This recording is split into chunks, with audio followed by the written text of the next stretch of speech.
Hello, Thrive Nation. Today is my most important episode. It's with a person, a man who's changed my life. He's transformed my life since I heard him on a podcast in 2014, the Iron Man exec with Dr. Stickler. He's a quantum neurosurgeon, a black swan mitochondriac.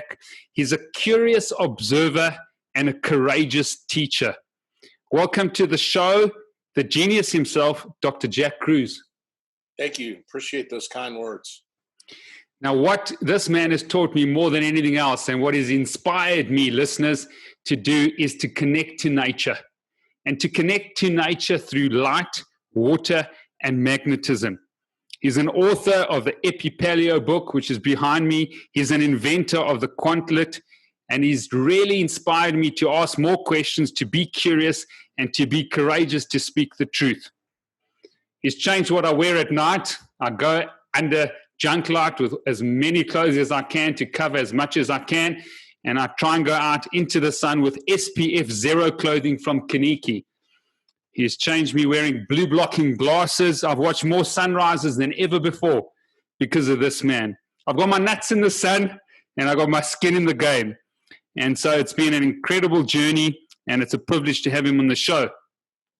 Some key areas we're going to cover and some words that we're going to cover in the show is we're going to try and explain everything by the wisdom of electrons and protons, respiratory proteins, redox potentials, mitochondria, cold thermogenesis, photobiomodulation, the UV index, epipaleo treatment, fourth phase of water, central retinal pathways, the RPE, the SCN, and the outdoor Africa that we've got here. Most of my listeners are from Africa. We've got beautiful African sunrises, the lion and the hippo. Explaining what he means. He didn't know shit from Shinola when he tore his medial meniscus. I've listened to more episodes on podcasts from this man than anyone else, and I do want to dive into it right now. Dr. Kruse, I call you Dr. Kruse because the root word of doctor is docere, which means teacher. Tell us your story, how it changed in 2004 and 2005 when you were at a conference and you tore your medial meniscus.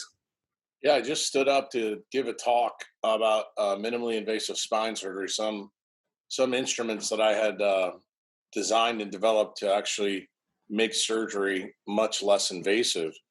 And as I stood up, I felt a horrible pain in my right knee, and I had to have help to get to the podium to actually give the talk. And I happened to be in a group of orthopedic surgeons and neurosurgeons who I was talking to because we both do spine surgery. And one of the spine surgeon's wives, who's an orthopedic, she worked for a biotechnology company. And she came up to me and she says, "Look, I think I know why this happened. My husband says you're a pretty smart guy. I'm going to send you a book and 6 papers." And next thing you know, she did. And the papers are all about a hormone I never heard about called leptin.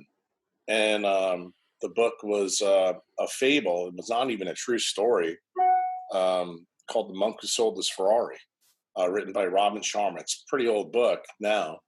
And the interesting part of her whole story to me, she wanted me to read the book first before I read any of the papers. Now, her goal was different than what my take was. Her goal was to try to uncover what this biotechnology company was really doing in terms of trying to corner the market on things that you could get for free from nature by utilizing patent technology. But my take was different. I actually read the fable, and in the book, there's a famous lawyer from New York City who actually had a heart attack in the courtroom, and he decided that time he was going to sell his Ferrari, change his life. He left his job, and he went to the top of the Himalayan mountains to do all this. And apparently, he was also an asshole. When you read the book, you get that flavor that he was just a low dopamine kind of guy. And long story short, he comes back 100 pounds less, tan, and he had actually the wisdom of a monk. And the part of the book that stunned me the most is when he was there and talking to one of his attorney friends when he came back, and he said, "You realize in a human life, we see 25,000 sunrises and sunsets. And I thought to myself at that time, I said, I didn't know that. And I said, not only that, up to that point when I was 40 years old, I don't think I saw maybe 25. So I started, that got me very, very interested. And when I started putting one thing together, I started reading the papers. I started seeing this whole link to leptin. I started realizing there was this pathway in the brain that's present in all mammals called the leptin melanocortin pathway that comes through the central retinal pathways through the eye, and that it controls melanosis. It controls our ability to absorb sunlight. It controls our appetite. It controls our use of opiates. It controls a lot of different things. And I went down a different rabbit hole than she wanted me to go down. And I said, maybe what she was trying to tell me is that what's in this book is possible. Now, I can tell you 15 years later, that's actually not what the goal was. She wanted me to kind of uncover the bullshit that was going on with Big Pharma. But I decided to go definitely a different area. And in my opinion, probably a more exciting area because, as a physician, we go to medical school, we do residency. We learn what they want us to learn so that we can be obedient idiots for the people that control the paradigm. And that's not, when I say that, you have to realize a lot of physicians who may read or listen to this may be offended by that, but that's actually the truth. And when I guess I tell people, when you get awoke, it's hard to go back to sleep. And this situation with me caused me to change just about everything that I believed that I was doing at that time. It changed me in terms of the way I did surgery. It changed the way I took care of patients. It changed, my physical being. It changed even things within my family. Probably some of my family would say that change for me is not a really good thing because I've held them to tougher standards than I even hold my own patients to. But the thing that it did, it's the first time I think in my life where I can honestly tell you, maybe not the first time, probably the second time, where my passion met my purpose. And, you could probably read a lot of self-help blogs and books when people say, how do you find your passion? And here, what I'm telling you is I found it by having one of the worst things could ever happen to me. Stand up, give a talk, tear your knee meniscus, get embarrassed. But yet I was open to a message that I never heard of before. And I was very curious. And I have to tell you, we always say the thing, curiosity kills the cat. I think that is a horrible cliche to use because I think it's the number one thing that all people need when they go down this rabbit hole for the three-legged stool of life, which is light, water, magnetism. I realized everything in Sharma's book was actually tied to this story. And I started putting the pieces together pretty quickly. And I'd already been, a pretty good student of biology. I was not a good student of physics. I was a good student of chemistry. So I was missing really one branch of science. But after going through this whole rabbit hole, I realized that physics is the foundation of all sciences. And the problem is doctors don't actually realize that all chemistry is based on valence electrons, between two atoms. And then when you open up a biochemistry book, you see all these organic chemistry molecules. You see what they look like in the TCA cycle and this, that, but doctors truly don't understand how those electrons are moving within all those chemicals. And then it gets even more interesting when you go further down the rabbit hole, because you have the book behind your right shoulder, which is Pollack's fourth phase of water. And when you learn about water, you start to realize that every single biomolecule in our body is hydrated. And when you open up any kind of biochemistry book that you get in any medical school in the world, you see 800 pages filled with all these organic chemicals, and you see 2 pages dedicated to water. And that's when you start to go, is this the reason why doctors are really impotent to help the chronic disease epidemics that you see all across the world. And I'm talking about all comers now. I'm talking about autism, obesity, mental illness, suicide, cancer, you name it. I'm not leaving anything off the track. The only diseases that I can tell you that really don't play, and I'm saying this probably out of ignorance, that don't play a huge role with this paradigm is probably the true nuclear genetic diseases, meaning DNA diseases that there's been a change for some reason. But in my opinion, that only makes up probably 1 to 5%. Doug Wallace believes that's 5%. I believe it's actually 1%.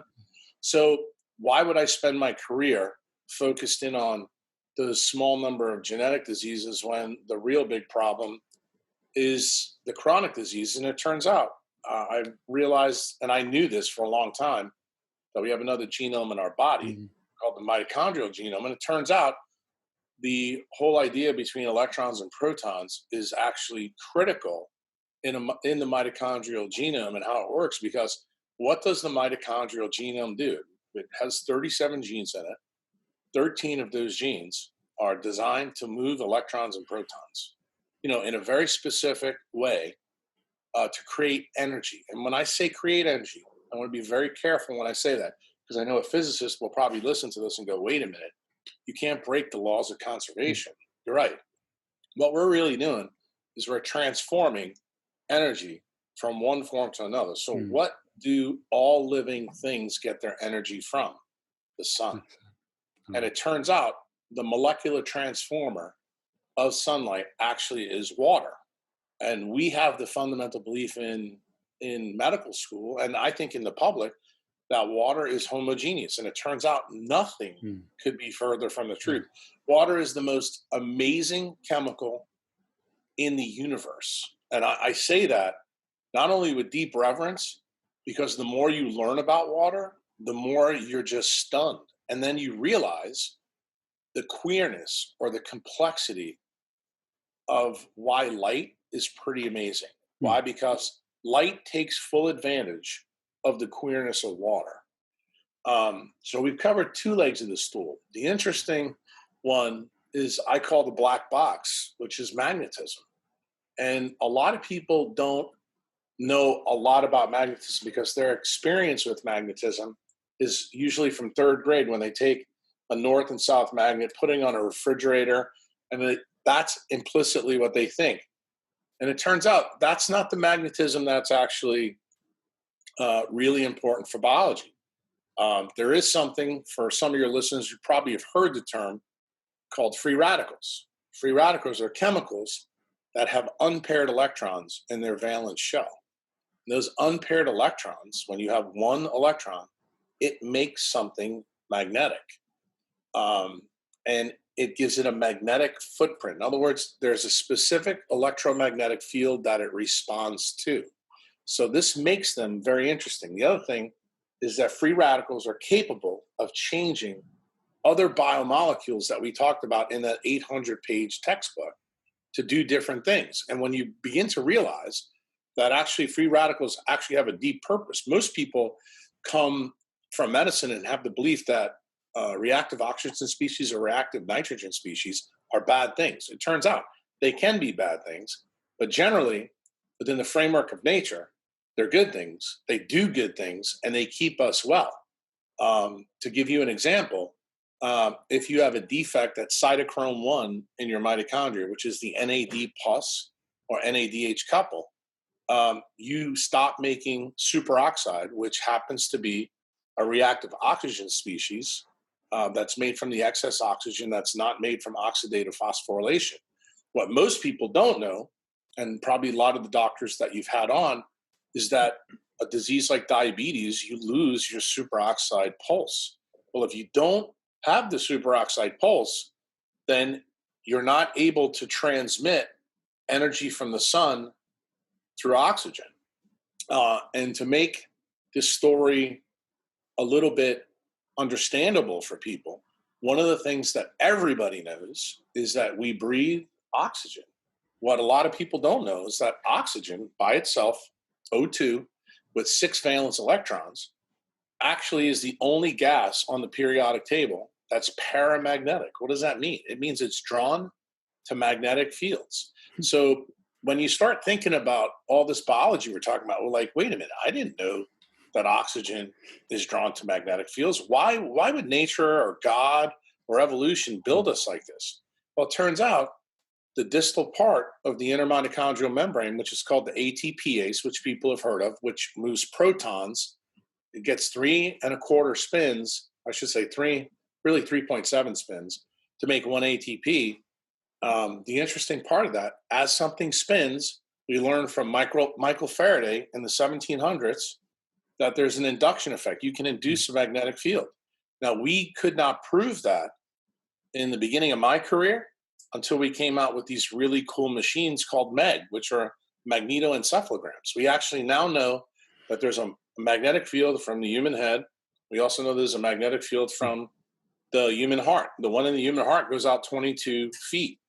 And the thing is, that magnetic field from another person actually can affect the biomolecules in you. That's part of the basis of love. It's also part of the basis of hate. It's also part of the basis of how we can actually interact with people and actually affect them both positively and negatively based on the field that we're creating. The real interesting part of the story is that field is created by the spin rate of the ATPase, and that's actually what draws oxygen to the mitochondria. So the more you spin, the higher the magnetic field is, the more oxygen comes. What does that mean? All reactive oxygen species that are magnetic actually come from the excess of oxygen that we don't use from oxidative phosphorylation. So you begin to see how crafty nature is. You begin to see oxygen in a different way. Most people know that oxygen binds to hemoglobin and allows us to breathe through our red blood cells, but most people don't realize that when you go in sunlight and there's UV light in it, it degausses your blood. What does that mean? It demagnetizes your blood. In fact, that's actually the basis of how hemoglobin, both oxy and deoxy, actually work. See, and when you dial all of this down that we're talking about, the other book over your right shoulder that's above Pollack's book, which is The Body Electric, you'll never hear what I just told you in that book, but I promise you, all the basis of what I just said to you is in that book, because you begin to realize that most of the fundamental processes of biology are tied to the electromagnetic force. And that is something that you get in The Body Electric from Becker. And when he found what he found in the 1960s, he took a very simple idea that he stole. And that's the way science should be. You should steal from good people who think well. He stole an idea from Albert St. Georgi, who gave a talk in 1941 in Budapest. And St. Georgi made the comment, if you look at the chemical structure of biomolecules, they appear to be solid state devices, meaning that they act like semiconductors, both P and N. And what a P and N semiconductor, the easiest way for your audience to think about it is positive and negative. But really what it means to a solid state physicist is that means there's an electron hole or there's an electron there. And when Becker did the original studies on bone, he found that collagen and apatite in bone were the P and N receptor. Then he found something even more amazing. He found that when he rectified the circuit, meaning that when he put electricity in this system through an experiment, he actually found that bone glowed. It actually glowed red. That was from the collagen. When the apatite was added, it glowed blue. And then since he was a surgeon, he realized, well, every time I cut into somebody, I don't see bone glowing when I do that. Why is that? And he found out that nature put another atom between collagen and apatite called copper, and copper acts as a dopant. So now we just switched gears on everybody in your audience because we went from biology to physics. We're talking about what Intel does now. We're talking about what AMD does now. We're talking about what happens in your computer right now that we work the same way. The difference is the stuff that's in your computer is silicon-based. Turns out we're carbon-based. And it turns out that the solid-state physics in us works exactly the same way, but the atoms in which nature has decided to use, because its randomized controlled clinical trial is 3.8 billion years. She's had a lot more time to tinker in the solid-state fab to make the semiconductors in us. Wow. So when you see all this together and you take what I just said to you, because I don't want anybody to believe what I just told you is true, but I think when you jump down this rabbit hole and you read just the 4 books that are behind you on the shelf that I can see, you will begin to understand there's another side of biology, there's another side of medicine, there's another side of these chronic disease epidemics that actually you can use to train the doctor in your own head, not the one that you pay to go see, because the doctor that you pay to go see, the doctor that I was from 25 to 40 years old, didn't know anything about what I just told you. And I'm going to tell you, I shirked my duties to the public. Now, do I beat myself up about it? No. And the reason I don't is because I was never taught it. And I was never taught it for a reason. And it turns out that reason goes back to why the lady sent me the book and the 6 papers. And for me, that is the circle of life. That is the most important thing for me to tell you as a surgeon. Just as you said, the Latin derivation of that word is to teach. I've made it my mission for 15 years to teach people who are curious, who have an open mind, to learn about how the 3-legged stool really creates the biology that we all know. And everybody knows a little bit of this, no matter what your background is. I mean, people know when we have to breathe. If you can't breathe, you die. The interesting thing is a lot of people don't realize how oxygen really works with a mitochondria. And it's amazing to me, some of the people, in fact, that you mentioned that you already had on your show, some of those people don't know what I just told you. But yet, they're very smart people. And they know a lot of different things. But because they don't know all the details, they have the false belief that food and exercise can change everything. And it turns out that's not true, because the way the whole system works, the whole programming of the system is based on the 4th book on the shelf behind your left shoulder. And that's called Health and Light by John Ott. Why? Because if you don't understand light and how light controls the levers in your body, you will never, ever, ever understand what's in the biochemistry book that all first-year medical students have to learn. And it turns out that's exactly what happened to me. I never learned. I never learned that cytochrome 1 was a fluorophore protein that absorbed 340 nanometer light. I never learned that cytochrome 2 absorbed more blue light because of the type of chromophore that was present there. It's a flavin nucleotide. So that was there. Then I had no idea that cytochrome 3 and cytochrome 4 had red light chromophores in it. Couldn't figure out why the hell that was the case.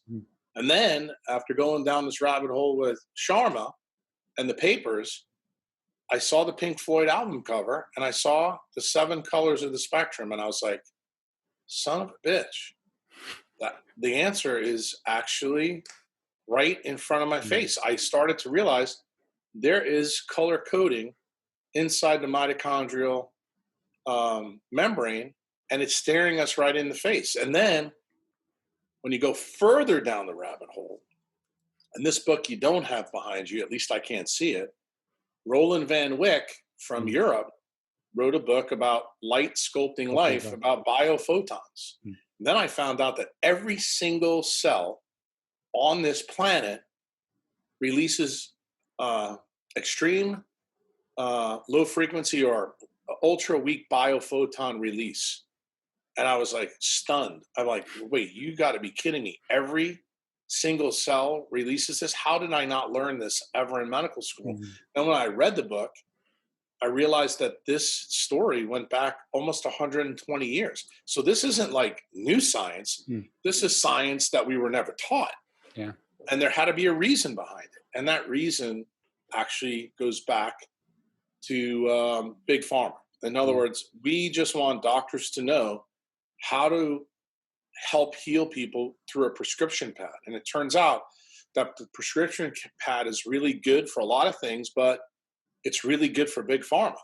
And it's really good for people to keep you in a paradigm, to enslave you.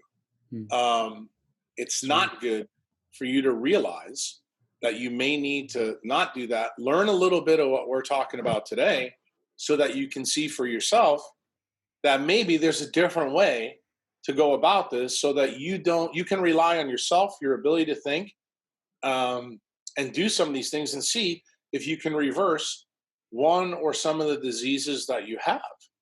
And to me, that was wildly and powerful, because when I was sick as a physician, I went to my profession to try to help me lose weight. And I got told what every other patient gets told: stop eating so much, exercise more. I did what the doctors told me, and I gained 30 more pounds. So here I was, 360 pounds, and I don't know what that is in kilos. I'm sure you use that. But I stood up at that podium, and all hell broke loose in my knee. And when I realized, probably within a month after all this, that everything I just told you in the last 20 minutes was actually how I was really going to fix myself, that's when the game changed. Absolutely.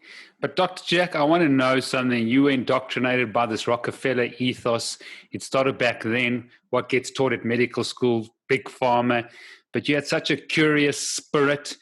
Was that nature or nurture? And how do we imbue that in the medical professionals as well as the public? Because most people are just swallowing, as medical doctors and practitioners, just swallowing the medical curriculum. They're not asking the questions. They're very, very skeptical about how important light is, never mind water and magnetism.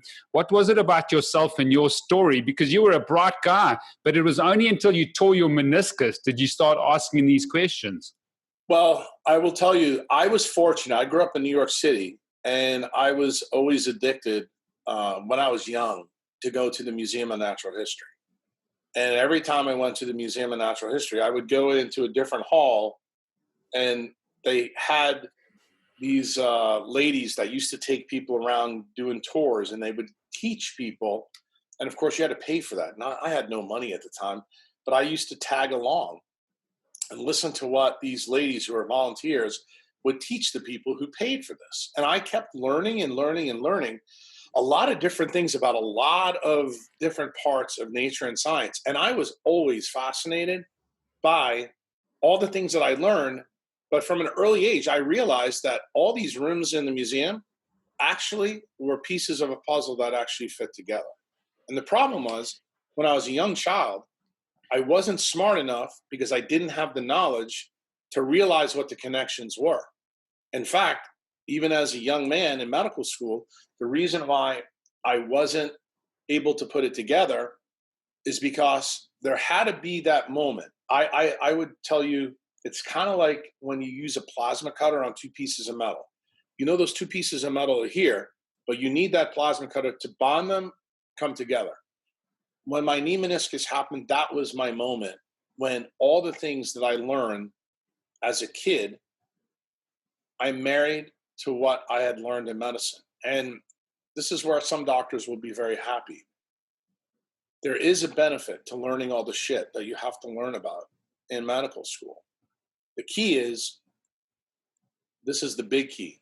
I think you can learn this stuff before you go to medical school to go through this. I've had this effect on a lot of young doctors, I can tell you already, because I've told this story. But the flip side, the doctors who are like on the backside of me, what's going to keep them awake? And I'll give you a perfect example. I don't want to call him out, but I think I'm going to call him out a little bit here. Tim Noakes, who you probably know pretty good. I spar with him a lot on social media. I think he's a really smart guy. I understand what his modus operandi is. He wants to get people to understand that a lot of the stuff that we've been told in the nutrition science is a bunch of shit. And I do agree with him on that. But here's the part that Tim misses. If you eat well, but you do it under blue light, I don't give a shit what you do. It's not going to matter, because you're going to ruin your engines. And if you ruin your engines, the fuel doesn't matter. And it's a very simple idea to get, because anybody who's had a new car knows when you have a new car, you can put any type of gas in it. It works beautiful. But if you try to do the same thing with a 10-year-old car, you're going to start to have a lot more trouble. And the reason why is because those engines are not tuned. The difference with a car is a car needs a mechanic to keep it well running and good maintenance. Turns out in you have two processes in your body that do that. It's called autophagy and apoptosis. Guess what controls autophagy and apoptosis? UV and infrared A light. Guess what? That's where Tim's knowledge stops. And I've tried to point out to him multiple times, because most of your listeners probably know that Tim has been the big proponent of keeping your insulin level low. Don't eat carbohydrates and sugar, because insulin resistance is the worst thing in the world. Well, if you go back on my Twitter account, you'll see I always post this one picture that takes you from blue light all the way to insulin secretion. And I always make the point to Tim that if you eat under blue light, you'll always make insulin. In fact, you do not need to eat anything. If you just live under blue light, you will create blood glucose in your body, which increases the AMPK pathway, which increases insulin, which leads to disease. When you begin to understand this, you go, wait a minute, light can have that effect with no food involved? The answer is yes. And then when you consider your own life and how you live it, the choices you make around light, most of us now live an indoor existence. You know, most people say, oh, well, I live in equatorial Africa, I'm okay. It's only okay if you're outside of equatorial Africa. Yeah. And, you know, inside, you know, in Nairobi or Uganda, that doesn't count, okay? And it really doesn't. But the indigenous African people, most of those people are outside. That's the reason why when you see pictures of them out in the wild and you see wild humans in New York City, they don't look anything alike. And that's the difference. Yeah.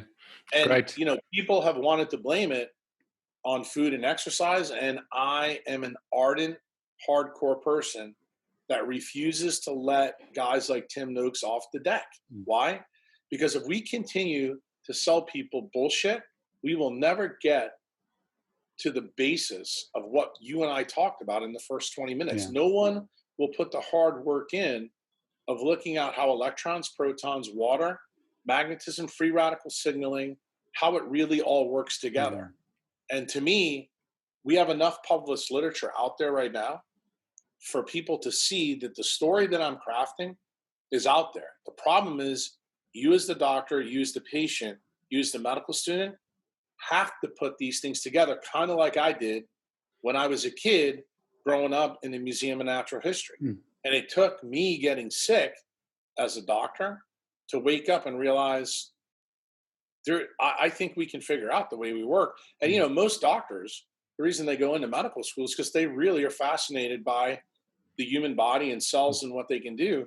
And I will tell you, this is the greatest discovery I've ever made in my life. Why? Because when you really see the magic, and when I use the word magic, that's a synonym for quantum mechanics. When you see the magic that's put into life, it astounds you. Yeah. It just, it blows your mind. But I think it was more than being curious, Dr. Jack. I mean, you were courageous because you've sacrificed a lot in the financial sort of aspect of, you know, being part of the old boys club and being a part of big old pharma and just saying the same old narrative is a big part of it. So it is about being curious, but it's been about being courageous. You know, Prof. Tim Noakes, I've had him on the show. I believe he's really courageous. My view on it, he's got part of the story, like you've said. It's a deuterium depleting diet. We're going to talk about that. That's what it does, the ketogenic diet. And, you know, that is powerful, but he's sitting on the 34 latitude. He's sitting at sea level. So that's going to make a difference. And I understand that. And I've spoken to him about you and light. And that's where I want to pivot and talk about light, because the eye is more than a camera. It's a clock. Why should people not wear sunglasses when they're outside? Why should they watch every single sunrise? Why should they have blue blocking glasses on when they're indoors? Just like I've got the orange ones at night to block the light from 400 to at least 550 nanometers. Why should people look after their eyes as well as their skin with regards to light? Well, that question right there is a lot to unpack. So we're going to have to start. The clock mechanism is completely ignored by eye doctors, okay? The clock mechanism is controlled by a thing in your eye. It's in your optic chiasm. It's called the suprachiasmatic nucleus, SCN for short. It is the key time maker in your body, and it's an optical lattice clock, meaning that it works by light, okay?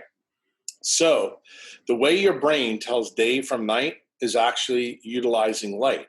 So when the clock starts, you want to go out on the beach, kind of like I told you I was this morning, because the sun just rose here less than an hour ago. And that starts the time ticking in your brain. That coordinates all the biochemical reactions that are going to occur both in the cytosol, but in the mitochondrial membrane. It turns out the clock timing mechanism can be knocked off when you get incorrect light. So at sunrise, assuming you're not on the equator, the color temperature of light is usually around 1600 Kelvin. Later in the day, when you get closer to sunset, it's around 12,000 Kelvin. And what that tells you as a scientist, you say, what happens in the morning is completely different than what happens at sunset. That's the one thing that you need to realize. Then the next question you have to ask yourself is, why is that the case?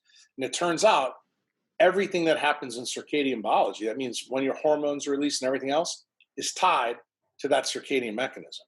So if that mechanism of light is off, it doesn't matter what you eat, it doesn't matter what you do, nothing will matter. And here's where it gets really interesting.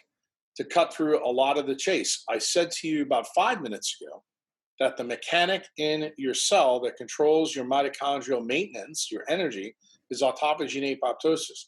What is the chemical that controls that process? That chemical is called melatonin. And most people think of melatonin as the hormone of darkness. Here's where it gets really interesting and counterintuitive. Melatonin is made from an aromatic amino acid called tryptophan. What does aromatic amino acid mean in English? It means it's 6 carbons in a ring. Most people have seen it like a benzene ring. What makes that special? Those aromatic amino acids are photon traps, meaning they capture light. So you go, wait a minute, melatonin is the hormone of darkness, but you're telling me that it captures light. Let's take it even further. In a talk that I gave in Vermont in 2018, I actually put the benzene ring up and I showed people a picture. I said, you want to see something even more funny? You know what the absorption spectrum of tryptophan is? 200 nanometer light to 400 nanometer light. I said, stop everybody. What kind of light is that? I said, that's UVC, UVB, and UVA light. The hormone of darkness only absorbs in its photon traps UV light. Stop and ask yourself a question. Why is that the case? And then think that tryptophan also makes something else in your body that you know about, serotonin. Okay? Then, if you're really smart, you'll realize it makes another thing. You know that thing we talked about before at cytochrome 1, NAD positive and NADH? It's also made out of tryptophan. And I told you earlier, it absorbs at 340 nanometer light. All of a sudden, you start to go, these facts are really kind of interesting. Well, it turns out that tryptophan acts like a time crystal. What's the real point of tryptophan? This may blow some of your listeners' minds. Tryptophan tells the brain the revolution of the earth and where we are in the process. Wow. As we go around. Why is that important? Because everybody knows the earth has a 23.5-degree tilt. I learned that in the Museum of Natural History. Without that tilt, there's no seasons possible. What are seasons linked to? Circadian mechanism. Why? Because light changes. Then you begin to realize, okay, the earth also spins as it revolves. Why is that important? Well, it turns out the spin rate is the reason why we go from 1600 Kelvin to 12,000 Kelvin diurnally. So that tells you there's a diurnal pattern. Then you find out that there's an ultradian pattern that actually goes even lower. So you start to realize all the gears of this clock, they're really complex. They're all tied to light, and it all starts with this little nucleus in your eye. So you asked a part of the other question, Jack, why don't you want to wear contacts, sunglasses, when you're out in the sun? Well, I'll give you a very simple explanation. If you and I were in your house in Africa and we put an orange tree in the backyard and your wife came out and put nutrients and water in the ground, but then your brother came out and put a tarp over the top, will we get any oranges? Nope. So do you think it's not going to have any effect for you to wear something over your eye? Because what sits right behind your eye, your suprachiasmatic nucleus, your pituitary gland, and your hypothalamus. And guess what? What's in your hypothalamus? The first question you asked me, the leptin receptor. Isn't that interesting? So all of a sudden, you start to go, what is the real effect of putting a tarp over my eye or over my skin? Because you did ask me about that. What's the effect of wearing clothes? What's the effect of sun creams? Turns out, now we're back to that story nobody wanted to talk about earlier, free radical signaling. Wearing sunglasses changes the free radical signaling in your central retinal pathways. It alters all the things made out of your aromatic amino acids. Some of those things that you may have heard of, melatonin. It alters dopamine. It alters serotonin levels. It changes the way your gut motility is. Changes your microbiome.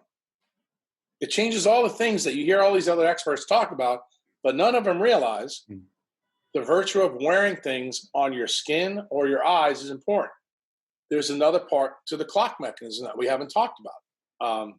And it's actually the flip side of leptin. Leptin is, I want you to think about it like a coin. You have heads and tails. Leptin is the head side. I knew that there was another side when I jumped down this rabbit hole, but I falsely believed that the other photoreceptor was something else until about 2014. 2014, I've learned a lot about melanopsin. Melanopsin is the blue light detector. You mentioned it earlier because you were wearing your blue blocking glasses between 400 and 550. Turns out the absorption spectrum for melanopsin is 435 to 465, but it has effects on melatonin that go all the way up to 550. That's the real reason you want to block 400 to 550 after sunset. Why? Because any light that affects in that action spectrum reduces melatonin. What did we say 20 minutes ago that melatonin really does? It's the mechanic that makes sure your Ferrari engine in your body, called the mitochondria, is functioning beautifully. And that's the key. Turns out we found out about melanopsin in 2009. I'm sorry. No, I think it was 2011. We found that melanopsin was actually in the arteries of our body in 2014. We found out in December of 2016, it's also in our skin and our subcutaneous fat. And the reason why this is important, as soon as I saw that paper in December of 2017, that's when I realized the leptin story was now complete.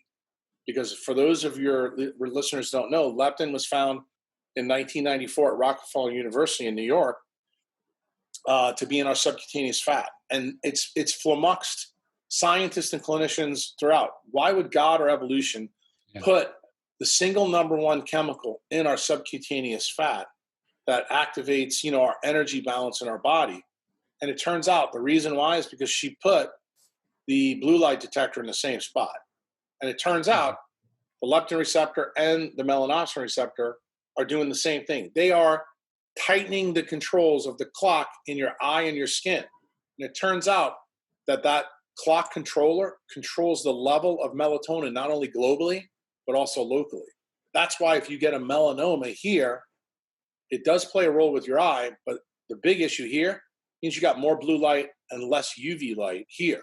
It's exactly opposite what the dermatologists, ophthalmologists tell you, because they have the false belief that John Ott in that book on your left side lays out beautifully.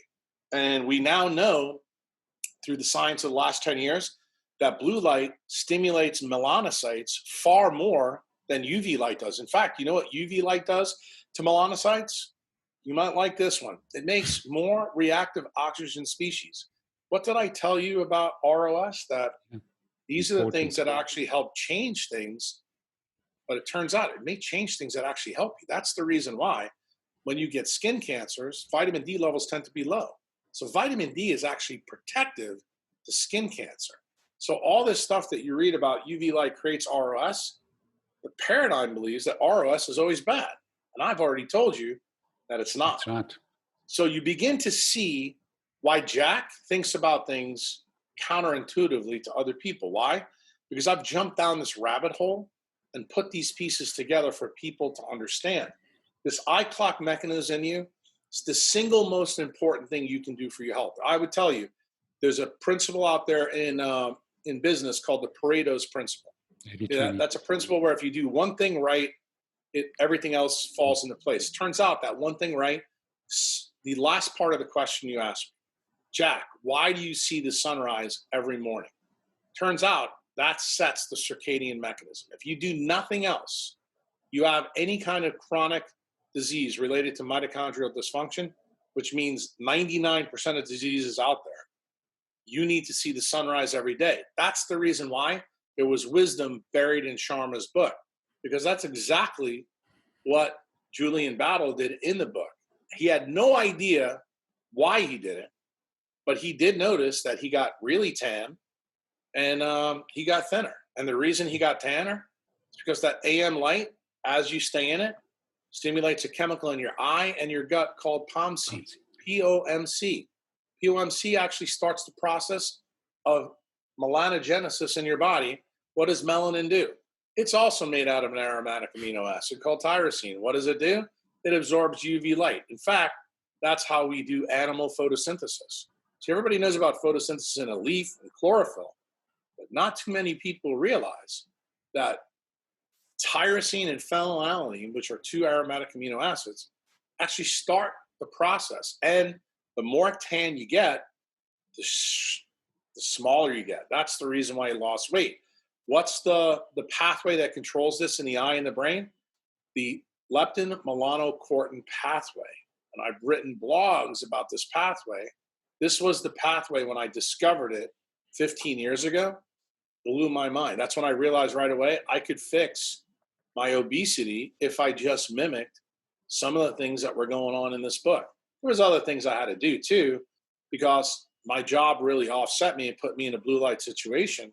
But I put the story together and then I just started teaching it to people online. And I'm not going to tell you that this stuff is easy to understand, but I promise you, if you read some of those books that are behind, your shoulders, I think you're going to be a lot wiser human being, and you'll realize that some of the wisdom that you've heard from other people, makes sense. Like I talked about Weston A. Price, who used to be a dentist like me.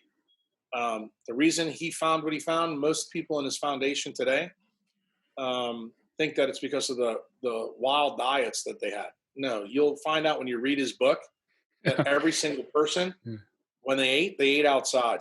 They ate out in the sun. There was no artificial light in those people. And that's the real key. That's the argument that I bring up to Tim all the time, that humans are no longer wild. Humans are now the most domesticated animal on the planet, and they have been brought inside. And the technocracy that my country has brought globally to everybody has actually made this worse, because as we've increased our technology, this brings humans in more. I mean, just think about how you and I are talking across the Atlantic Ocean right now. It's nice that we can do this, but it's also unfortunate because we're not really helping ourselves long term. But we're using the medium, hopefully, to train other brains out there. Maybe this is kind of like their moment where they go through the Museum of Natural History virtually. Well, I'm like a grade 2 student when it comes to being a quantum biohacker. I've gone and been a member of your site, Patreon, for a while. I've gone through the blogs. I am learning and putting the blogs together. But hopefully we can get out and I can get to a place where I can teach, ophthalmologists who are so skeptical on UV light, and dermatologists that, don't believe exactly what's happening from a biophysics point of view. I've listened to Montgomery, the ophthalmologist who did that presentation, but it's very different here and very conservative here in Africa. We've got the greatest outdoor life. We're sitting at a 26-degree latitude here in Johannesburg at 4,500 feet. Our UV index over the year is like 12 for 5 months of the year, 11 for one. The lowest we get to is about 5 or 6 in the winter months. So we've got a great outdoor life. We've got a great wildlife here. We've got a Kruger National Park that is about the size of Portugal. So observing how the animals do it out there is very easy for us. But I do want you to tell us a little bit about DHA, the boson effect, how important that is, an electron-rich diet, and what a deuterium-depleted diet, what deuterium is, because DHA and being a pescatarian, eating oysters, and making sure that the short and the long loop are intact is crucially important to our wellness and our well-being. Right. Well, the eye clock, the mechanism at the suprachiasmatic nucleus, runs in a pathway called the central retinal pathway. That central retinal pathway goes from the retina all the way to the leptin receptor. So I want you to think about like a giant copper wire. Turns out, how does copper conduct electricity? Through its valence electrons. So we're back to the electron story again. So it turns out the more electrons you have, the better a current can flow. But what's special about DHA? DHA, as most people probably know, is fish oil. It's the oil that comes in the marine diet.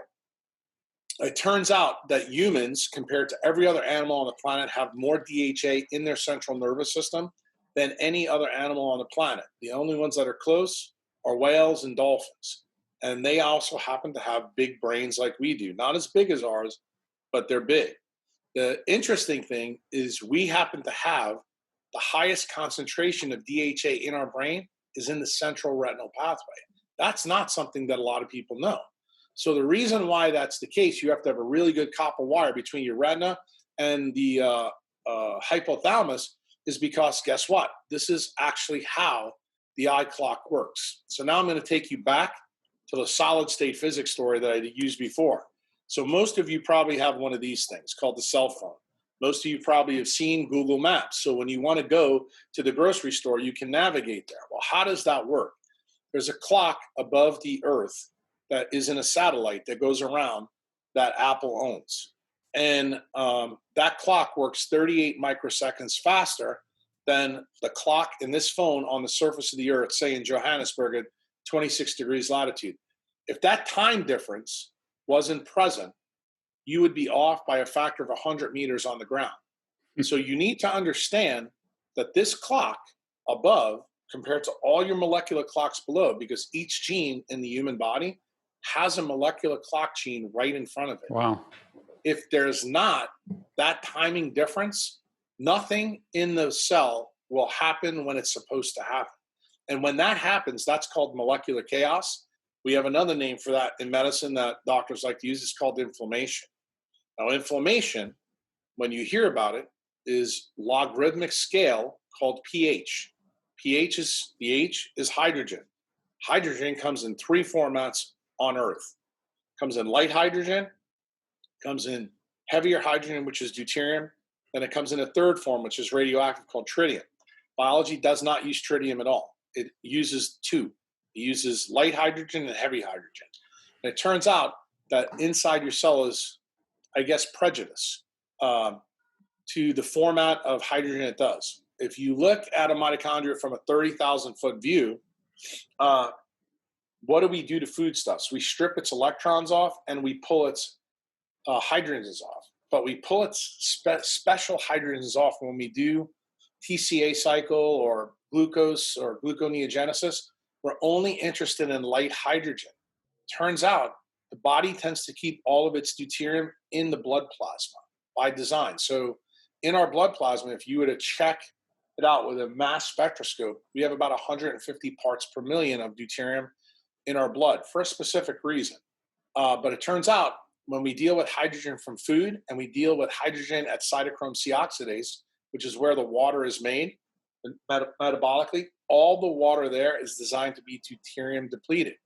I mentioned to you probably 40 minutes ago that the ATPase that makes the magnetic field, every 3.7 spins, it makes one ATP.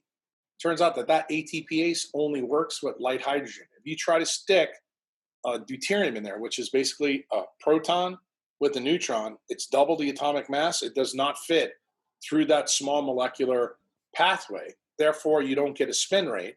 And if it doesn't spin, what does that mean? Your magnetic field drops. It means you don't make as much ATP. It means you don't make as much energy.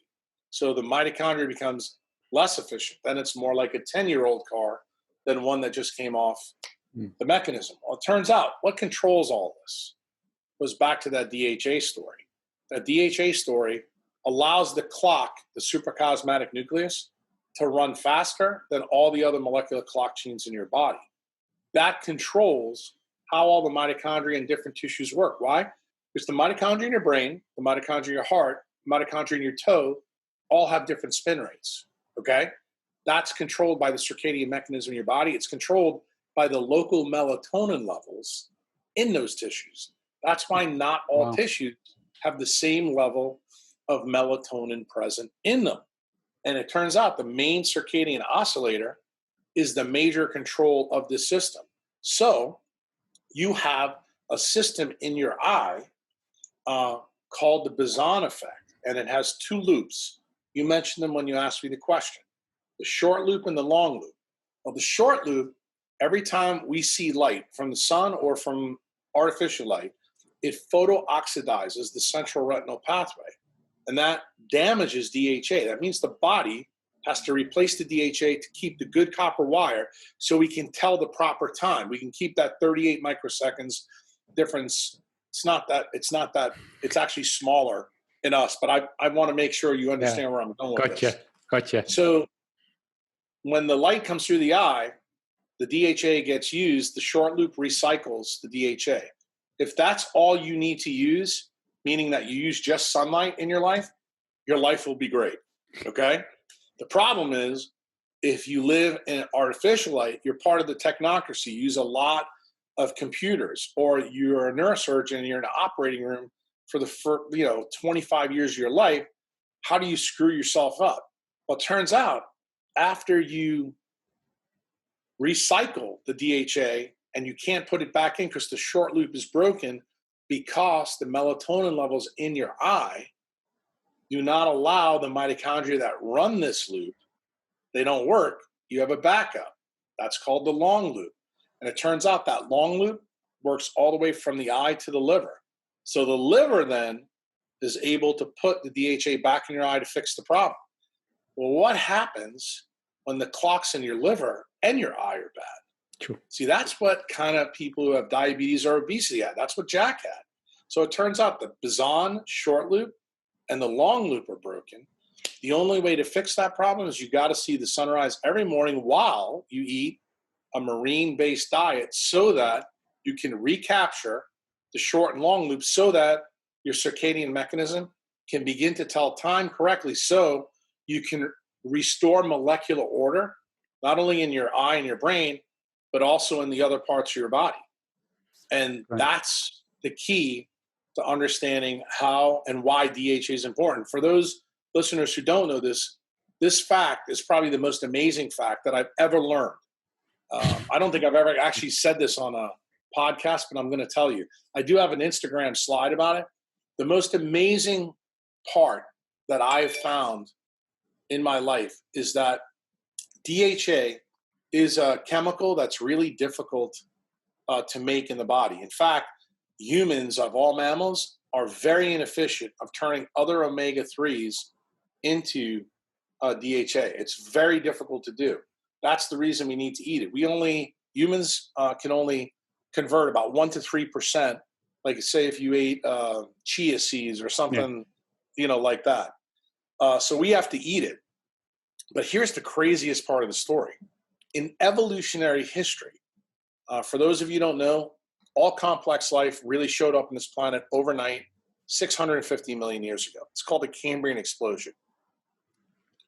What happened at the Cambrian explosion, all the phylas, all the kingdoms showed up overnight. In that time frame, evolution has not changed the need for DHA in any system in the body. And I will tell you, if you really understand what Darwin said, it's all about change. It seems that nature realized that DHA was absolutely spectacular at doing what it does. And when you look at the biochemistry of all the other polyunsaturated fats that are out there, the one like DPA, which is a very closely related to DHA, it's very easy to make in cells, but yet cells don't do it. They have to have DHA. There's something special. And when we say something special, that means there's something quantized to this type of chemical that allows it to work with light, that makes it absolutely spectacularly different. And the thing is, for 600 million years, evolution has not changed this chemical. And here's the second part that'll probably blow your mind. DHA works with something called the RXR and the VDR receptor. Everybody's heard about the VDR receptor. That's the vitamin D receptor. Well, the RXR receptor is the vitamin A receptor. Yeah. And it turns out that vitamin A and vitamin D actually are the proxies that tell you about the sun. And it tells you about the story that I've already told you about, the two sides of the coin with leptin. Turns out that all opsins in the body, and melanopsin happens to be a blue light detector, are bound to vitamin A. So this is the control mechanism of how this clock mechanism works everywhere in your body.